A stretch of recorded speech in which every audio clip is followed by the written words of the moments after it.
Hello, this is me Dimple Jain. Welcome back to VSM Learners.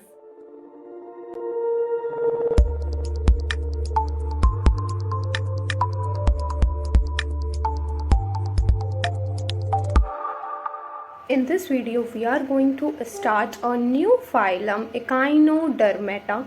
Echinodermata में बहुत सुंदर organisms होते हैं. इवन मैं ये कहूँगी कि ये जो ऑर्गेनिजम्स हैं, जितने भी नॉन कॉर्डेट्स हैं, they are more beautiful than all the chordates. ठीक है, इनके पास इतने एक्सक्लूसिव फीचर्स होते हैं और they all have distinctive features. इनका अलग अलग बॉडी स्ट्रक्चर है and that makes them different from each other and more beautiful. तो आज के इस वीडियो में वी आर स्टार्टिंग एकाइनोडर्मेटा और यहाँ पे हम सारे इस वीडियो में हम जनरल करेक्टर से लेके लास्ट इसके जितने भी करेक्टरिस्टिक फीचर्स हैं सबको कवर करने वाले हैं. तो बहुत ध्यान के साथ इस वीडियो को स्टार्टिंग से देखिएगा और समझिए. और सबसे पहले अब जब हम वीडियो स्टार्ट कर रहे हैं तो हमारा सबसे पहला काम यही है कि हम समझ लें कि एकाइनोडर्मेटा के नाम का मतलब क्या है. क्योंकि मुझे पता है कि देखिए, जब हमारे नाम रखे जाते हैं तो सबके नाम का एक मतलब होता है, एक सिग्निफिकेंस होता है, या कुछ सोच के आपके पेरेंट्स ने आपका नाम रखा होगा, है ना, जो आपसे मिलता जुलता हो, आपके कैरेक्टर को डिफाइन कर रहा हो. तो बिल्कुल उसी तरीके से एकाइनोडर्मेटा यानी जितने भी फाइलम है सबके अपने अपने मतलब हैं. और एकाइनोडर्मेटा का मीनिंग हम जान लेंगे, क्योंकि अगर आपने एक बार नाम का मतलब जान लिया तो आप इसके फीचर्स को आसानी से याद कर पाएंगे, एग्जाम्पल्स आसानी से याद रहेंगे. और हो सकता है कई बार आप कुछ फीचर्स को तो आपको लर्न करने की भी जरूरत नहीं पड़ेगी. क्यों? क्योंकि नाम में आ रहे हैं यार, क्यों पढ़े हम उन चीजों को, है ना. तो हमें एक ट्रिक मिल जाती है. तो सबसे पहली चीज एकाइनोडर्मेटा का मतलब क्या है. एकाइनोडर्मेटा, एकाइनो का मतलब होता है स्पाइन, डर्मेटा का मतलब है स्किन. यानी कि ऐसी स्किन जिस पे स्पाइन हो, यानी वो एनिमल्स जिनकी स्किन पे स्पाइन हो या जिनकी बॉडी पे आपको स्पाइन लाइक स्ट्रक्चर्स दिखते हो, वो सब एकाइनोडर्मेटा पे आते हैं. तो this phylum includes spiny bodied organisms. Clear है? ये इतना मुश्किल तो नहीं है. ठीक है. नाउ ये जो फाइल है कि जितने भी ऑर्गेनिजम्स हैं, they are exclusively marine organisms.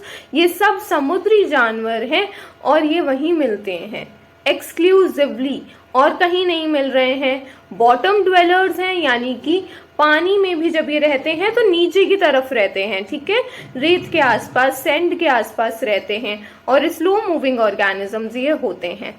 इनके कुछ बेसिक कैरेक्टर ये हैं. अब हम लेवल ऑफ ऑर्गेनाइजेशन की बात करें तो ऑर्गन सिस्टम होगा, है ना, और सीलोम इनकी बॉडी में होता है. जर्म लेयर ट्रिप्लोब्लास्टिक है, बहुत बार बता दिया है. 3 लेयर्स पिछली जितनी भी वीडियोस हैं सब में मैंने बताया है कि ट्रिप्लोब्लास्टिक का मतलब होता है 3 जर्म लेयर का प्रेजेंट होना. और वो जर्म लेयर के नाम क्या क्या हैं भाई, बहुत बार बताया है, तो रिवाइज करिए. और अगर याद नहीं आ रहा तो पिछली वीडियो की तरफ जाइए और समझिए पहले कि ट्रिप्लोब्लास्टिक क्या है. नाउ सिमेट्री की बात करते हैं. तो सिमेट्री में एक्चुअली यहाँ पे एक ट्विस्ट है, और ये ट्विस्ट ऐसा है कि यहाँ बायलैटरल और रेडियल सिमेट्री दोनों देखने को मिलती है. तो सबसे पहले तो ये क्लियर कर लेते हैं कि सिमेट्री में एडवांस कैरेक्टर बायलैटरल सिमेट्री होती है. यानी जिस भी ऑर्गेनिज्म के पास हेड होता है ना, उसके पास बायलैटरल सिमेट्री ही होती है. क्लियर है? हमारे पास हेड है तो हमारी सिमेट्री बायलैटरल सिमेट्री है. जितने भी ऑर्गेनिजम्स के पास हेड था इससे पहले वाले फाइलम्स में, उन सब के पास क्या था, बायलैटरल सिमेट्री थी. तो लेकिन यहाँ पे ऐसा होता है कि बायलैटरल सिमेट्री सिर्फ लार्वा के पास होता है और रेडियल सिमेट्री एडल्ट के पास रहती है. तो अब यहाँ पे मैंने डायग्राम यहाँ पे दे रखा है. लार्वा के डायग्राम को आप देखेंगे तो इस डायग्राम में आपको एक हेड पोर्शन दिख रहा है. ये रहा, ये हेड पोर्शन है. इस वजह से यहाँ पे कैसे सिमेट्री है, बायलैटरल सिमेट्री है. यानी आप सिर्फ एक प्लेन से इसको इक्वल पार्टीशन में डिवाइड कर सकते हैं. लेकिन अगर मैं एडल्ट की बात करूं, पार्टीशन थोड़ा सा टेढ़ा हो गया, लेकिन आप समझ गए होंगे कि बायलैटरल सिमेट्री क्या हुई कि आप 1 प्लेन से बॉडी को 2 इक्वल हाफ्स में डिवाइड कर रहे हैं. वो आप यहाँ पे कर पा रहे हैं. लेकिन अगर आप अडल्ट को देखेंगे तो इसके पास कोई हेड ही नहीं है. तो ये ध्यान रखना है कि जितने भी अडल्ट एकाइनोडर्म्स होते हैं उनके पास हेड नहीं होता. ठीक है, और हेड नहीं है तो इनके पास बायलैटरल सिमेट्री नहीं है, रेडियल सिमेट्री है. अब इस तरीके की जो डेवलपमेंट होती है जहां लार्वा एडवांस होता है और अडल्ट थोड़ा सा प्रिमिटिव टाइप हो जाता है उसका करेक्टर, इसे हम कहते हैं रेट्रोग्रेसिव मेटामॉर्फोसिस। सबको पता है कि लार्वा से अडल्ट किस प्रोसेस से बनता है, मेटामॉर्फोसिस के प्रोसेस से बनता है। अब मेटामॉर्फोसिस दो तरीके के होते हैं, प्रोग्रेसिव, रेट्रोग्रेसिव। प्रोग्रेसिव जहां पे लार्वा के पास प्रिमिटिव करेक्टर्स हैं और अडल्ट के पास एडवांस करेक्टर हैं। लेकिन यहाँ पे क्या है, अडल्ट प्रिमिटिव है, लार्वा एडवांस है, उल्टा चला गया है साइकिल। उल्टा जो साइकिल गया है इसे हम कहते हैं रेट्रोग्रेसिव मेटामॉर्फोसिस। यानी इकाइनोडर्म्स के बारे में क्या समझ लिया कि बाकी करेक्टर्स तो they are all advance, organ system है, ट्रिप्लोब्लास्टिक है, सिलोमेट है, लेकिन सिमेट्री की बात करें तो रेट्रोग्रेसिव मेटामॉर्फोसिस देखने को मिली।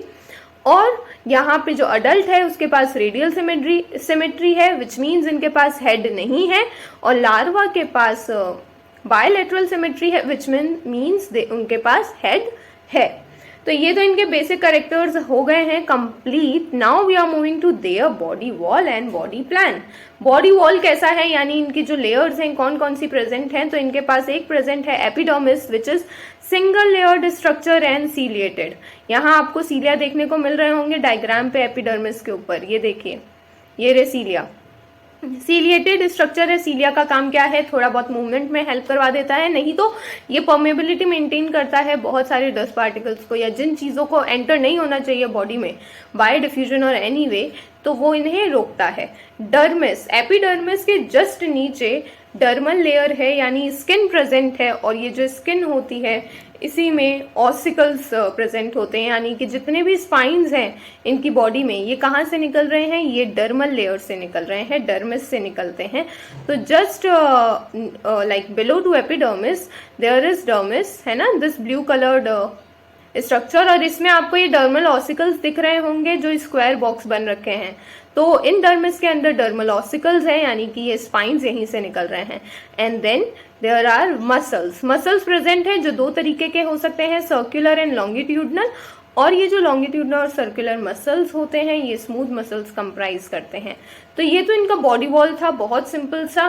बॉडी प्लान कैसा है, तो इनके पास भाई tube with in tube body plan है। ये टर्म भी बहुत बार समझा दिया है, एक और बार रिपीट पे ले रही हूँ। ट्यूब विद इन ट्यूब का मतलब क्या होता है कि इनकी बॉडी के अंदर एक alimentary canal, proper alimentary canal present है, यानी कि पहले एक बॉडी ट्यूब जैसी स्ट्रक्चर में थी और अब उसके अंदर एक कैनाल का स्ट्रक्चर यानी ट्यूब जैसा एक और स्ट्रक्चर प्रेजेंट है। इसे कहते हैं tube with in tube body plan, जो इनके पास है। पेंटामेरस होते हैं यूजुअली, यानी कि इनके पास 5 आर्म्स होते हैं। एनिमल्स के पास हेड नहीं होता है, ठीक है। एनिमल्स से हम बात कर रहे हैं, अडल्ट एनिमल्स की, लार्वा की बात नहीं कर रहे हैं। तो अडल्ट के पास हेड नहीं होता है। Now moving to their skeleton, तो इनके पास बोनी स्केलेटन है। अब बहुत ही ध्यान से सुनिए, बोनी स्केलेटन किसके पास होता है? बोनी स्केलेटन यूजुअली, ये जो स्केलेटन है ये किस फाइला के पास है या किस ऑर्गेनिज्म के पास आपको मिलता है? अरे भाई आप खुद, आपके पास कैसा स्केलेटन है? आपका एंडोस्केलेटन बोनी है और इनके पास भी बोनी एंडोस्केलेटन है। यानी अब आप समझ रहे हैं कि हम किसकी तरफ बढ़ते जा रहे हैं, कॉर्डेटा की तरफ बढ़ रहे हैं, हम खुद की तरफ बढ़ रहे हैं। तो इसके कुछ कैरेक्टर्स अब उससे मिलते जुलते आने वाले हैं। तो स्केलेटन इनके पास बोनी एंडोस्केलेटन है और इस स्केलेटन में ऑसिकल्स प्रेजेंट होते हैं, स्पाइन्स प्रेजेंट होते हैं, यानी इस स्केलेटन से ही स्पाइन्स बाहर आते हैं। तो होता क्या है कि इनकी जो बॉडी होती है ना, उसमें एक सेकेंड, एक मिनट, एक स्टारफिश ड्रॉ करने के लिए ट्राई कर लेते हैं, फिर आपको समझाती हूँ कि इनका एंडोस्केलेटन कैसा होता है। चलो, ऑलमोस्ट डन। थोड़ा अजीब सा स्टारफिश है लेकिन काम चला लेंगे, है ना। कंसेप्ट ही तो समझना है, कंसेप्ट पे ध्यान देना भैया, डायग्राम पे कोई मत जाना। तो एक्चुअली इनके पास क्या है, इनके एंडोस्केलेटन में बोनी प्लेट्स प्रेजेंट होती हैं। बोनी प्लेट्स कैसे, मान लीजिए ये ऐसे सर्कल सर्कल, ये हमारे पास इनके बोनी प्लेट्स प्रेजेंट है, ठीक है। हर आर्म से एक्सटेंड हो रहा है और ये पूरी बॉडी में इस तरीके से बोनी प्लेट्स प्रेजेंट होते हैं। तो एक minute,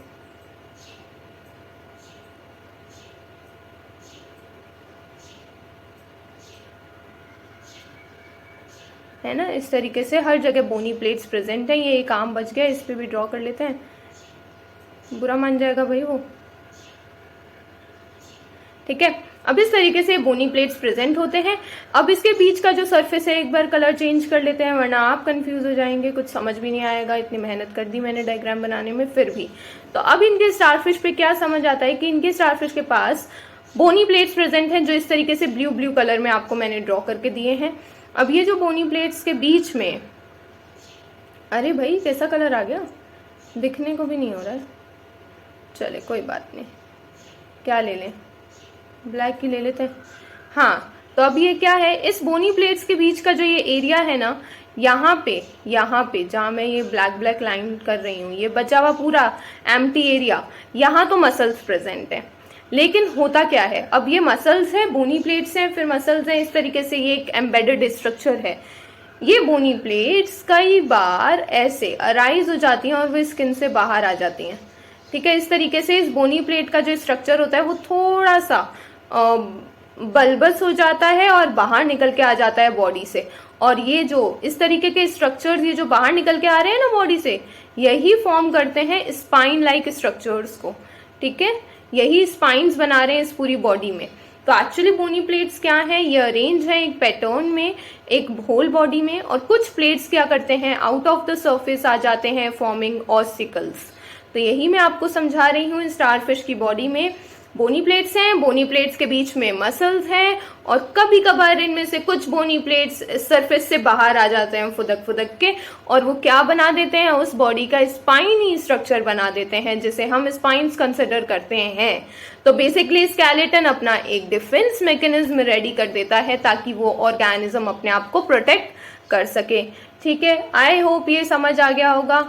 now we are moving to the organ system. अब हम स्टार्ट कर रहे हैं उस ऑर्गेनिज्म के ऑर्गन सिस्टम्स के बारे में। तो डाइजेस्टिव सिस्टम कैसा होगा, ऑफ कोर्स मैंने पहले बोल दिया, tube with in tube body plan है, यानी कि एक प्रॉपर डाइजेस्टिव सिस्टम डेवलप्ड है वहां पे।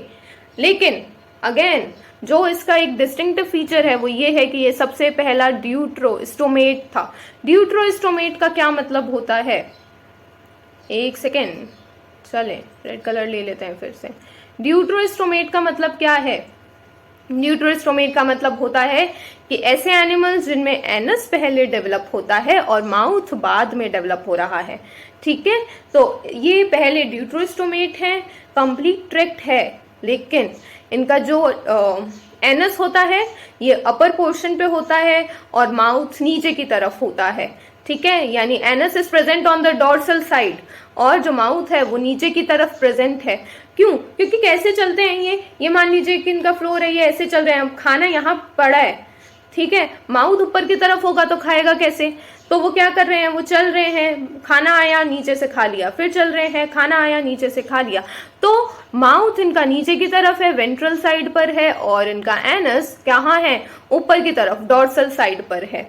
माउथ जिस तरफ है उसे हम ओरल एंड कहते हैं, और जहाँ पे एनस है उसे हम एबोरल एंड कहते हैं। इस बात को, इन दो टर्म्स को याद रखना है।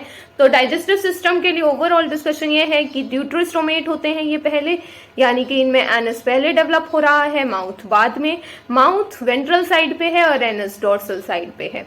नाउ रेस्पायरेशन, तो रेस्पायरेशन ये अपने गिल से करते हैं, इनके बॉडी सरफेस से ये डिफ्यूजन कर लेते हैं, या रेस्पायरेटरी ट्री प्रेजेंट होता है इनकी बॉडी में, उससे कर लेते हैं, ठीक है। अब नर्वस सिस्टम की बात करते हैं। तो नर्वस सिस्टम क्या है, वेल डेवलप्ड नर्वस सिस्टम नहीं है, बिल्कुल नहीं है। ब्रेन तो प्रेजेंट ही नहीं है, इनके पास एक नर्व रिंग प्रेजेंट है और उसी से थोड़े से गैंग्लियोनेटेड स्ट्रक्चर्स निकलते हैं जहां से ये नर्वस सिस्टम का काम करते हैं। तो they have only nerve ring, nervous system developed नहीं है, बिल्कुल भी नहीं है, ठीक है। नाउ सर्कुलेटरी सिस्टम, तो ओपन सर्कुलेटरी सिस्टम है, कोई ओपन का मतलब ब्लड वेसल्स प्रेजेंट नहीं है, कैपिलरीज प्रेजेंट नहीं है। हार्ट एब्सेंट है, heart is totally absent. Now excretory system के लिए भी कोई स्पेशल ऑर्गन नहीं है, और ये एमिनोटेलिक ऑर्गेनिजम्स होते हैं। ये तो आपको लर्न हो ही जाना चाहिए अब तक कि अगर मरीन ऑर्गेनिज्म है, अगर ये समुद्री जानवर हैं, तो ये अमोनिया ही रिलीज करेंगे एज अ वेस्ट प्रोडक्ट, है ना। तो इनके पास एक्सक्रीशन के लिए कोई स्पेशल ऑर्गन प्रेजेंट नहीं है, लेकिन ये एमिनोटेलिक है, ठीक है। लोकेशन के लिए लोकोमोशन, सॉरी क्या बोल रही हूँ, लोकोमोशन, लोकोमोशन ये कैसे करते हैं, इनके पास छोटे छोटे से tiny thousands of legs present है। टाइनी, बहुत छोटे लेकिन बहुत क्यूट। अब आप देखें ये जो डायग्राम है यहाँ पे ना ट्यूब फीट प्रेजेंट है, ये देख रहे हैं आप थोड़े से ये वाले स्ट्रक्चर्स, ये इनके पैर हैं, कितने क्यूट लग रहे हैं ना। तो ये जो छोटे छोटे से पैर हैं इन्हें हम कहते हैं ट्यूब फीट, और ये लोकोमोशन करते हैं अपने ट्यूब फीट की मदद से। ठीक है। अब समझने की बात ये है कि यार एक्सक्रीशन के लिए कोई ऑर्गन नहीं है, सर्कुलेटरी सिस्टम तो चलो ओपन है, चल जाएगा। रेस्पायरेशन में भी इट्स लाइक कभी बॉडीज ऑफिस कभी रेस्पायरेटरी सिस्टम, वो भी हमारा काम चल रहा है चलने को। ठीक है। अब दो चीजें इंपॉर्टेंट है जहां आपको ध्यान देना है कि एक्सक्रीशन के लिए कोई ऑर्गन ही नहीं दिया है। ठीक है, मतलब खाते जाओ लेकिन एक्सक्रीट कहाँ से करेंगे, कोई पता ही नहीं है उन्हें। और लोकोमोशन, ट्यूब फीट, चलते कैसे इतने सारे पैरों के साथ, किस डायरेक्शन में जाना है, कौन सा पैर कहाँ जाएगा, कैसे जाएगा, क्या पता, तो वो समझ लेते हैं। ठीक है। और इनका जो सबसे डिस्टिंक्टिव फीचर है उसके बारे में जान लेते हैं। तो इनका डिस्टिंक्टिव फीचर है the presence of water vascular system. क्या है इनके पास, वाटर वेस्कुलर सिस्टम। आपने इससे पहले पढ़े हैं पोरिफेरा में वाटर कैनाल सिस्टम के बारे में।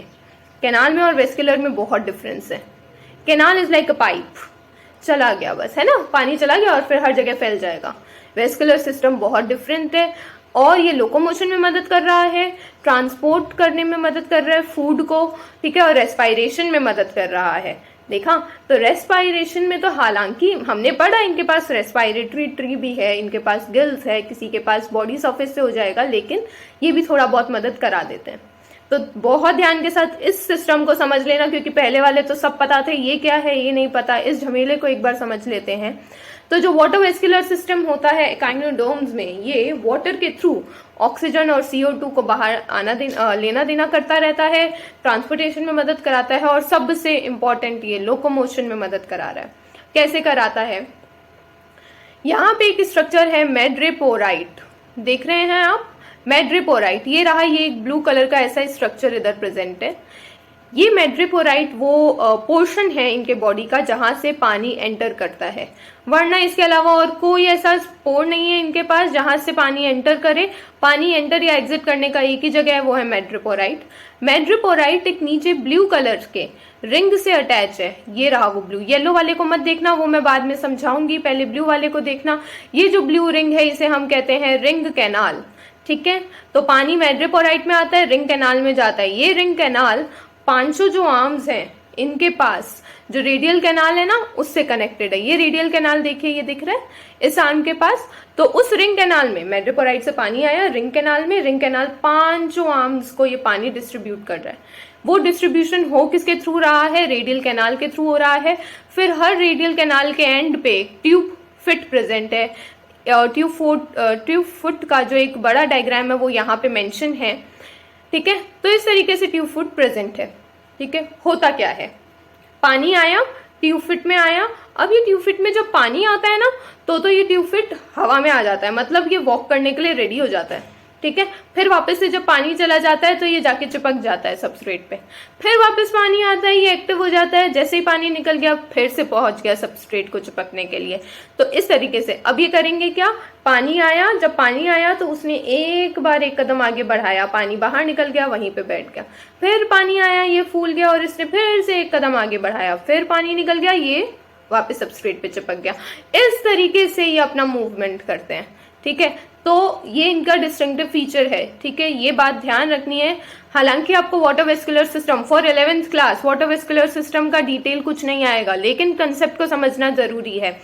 वाटर वेस्कुलर सिस्टम को लेके आपके पास सिर्फ इतना ही है कि उसके यूजेस क्या हैं, लेकिन बेहतर है कि अगर आप इसे समझ लें ये क्या है और कैसे काम करता है तो इसको समझना और इसको याद करना बहुत आसान हो जाएगा। Now moving to the reproductive system, that is the last organ system of echinoderms. तो यहाँ पे सेक्सेस सेपरेट होते हैं, male are different, females are different. Indirect development होता है। इनडायरेक्ट डेवलपमेंट का मतलब लार्वा का फॉर्मेशन होगा, डेफिनेटली होगा, वो तो हमने स्टार्टिंग में ही समझ लिया था। और इन एनिमल्स के पास नाउ दो चीजें, दो नई चीजें, एक्सक्लूसिव फीचर, कितने सारे फीचर्स है ना इसके पास अपने एक्सक्लूसिव से। तो ये लास्ट टू फीचर्स पढ़ते हैं। एक तो इनके पास पावर ऑफ रीजेनरेशन है, यानी कि स्टारफिश की एक आर्म कट गई, कोई बात नहीं, वापस से ग्रोथ हो जाएगी, जैसे लिजार्ड में उनकी टेल होती है, ठीक है। और दूसरा हम पढ़ रहे हैं ऑटोटॉमी। ऑटोटॉमी क्या होता है, ये ऑटोटॉमी का फीचर शो करते हैं। पर ये होता क्या है भाई, होता ये है कि देखिए, अगर अपने ये कभी ऐसा नहीं करते हैं, ये बात ध्यान रखना, हमारे में इतनी हिम्मत ही नहीं है कि हम ये फीचर दिखा सकें। अगर स्टारफिश का कोई एक आर्म डैमेज हो जाती है तो वो उसे खुद अपनी बॉडी से अलग कर देगी, ठीक है, ये है ऑटोटॉमी। और उसके बाद वो रीजेनरेशन शो कर लेगी।